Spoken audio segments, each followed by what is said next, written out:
Formal nang inireklamo ng dalawang Chinese na nasagip sa ni-raid na Pogo sa Porac, Pampanga ang mga Chinese middle manager ng Pogo na umano'y nanakit at ng abuso sa kanila. May unang balita si Salima Refran. Oy, sino yan? Sino yan? Oy! Nakatakas! Ay, stop. O di kaya'y nagpapasaklolo. Ganito na iligtas sa mga otoridad ang dalawang Chinese na biktima umano ng pananakit sa sinalakay na Lucky South 99 sa Porac, Pampanga.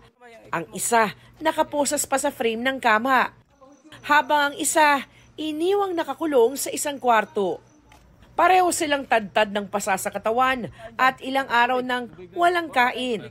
Sinalakay noong isang buwan ng mga otoridad ang Pogo Hub dahil sa mga sumbong ng iligal na aktibidad tulad umano ng scamming, human trafficking, sex trafficking, kidnapping at torture. Mas maayos na ang itsura ng dalawang biktima nang humarap sa Department of Justice. Naghain sila ng patong-patong na reklamong human trafficking, robbery, serious physical injuries, kidnapping at serious illegal detention laban sa mga Chinese middle managers ng Pogo. They put workers here from abroad to work in these Pogo hubs by force or intimidation for whatever leverage or form of pressure, forcing them to do that. Kept locked for several days and also binugbog, subjected to inhumane treatment. Ang dalawang tinukoy na respondent, parehong mga Chinese at nasa kustodiya ng Presidential Anti-Organized Crime Commission o PAOC. 7 John Doe ang at large pa.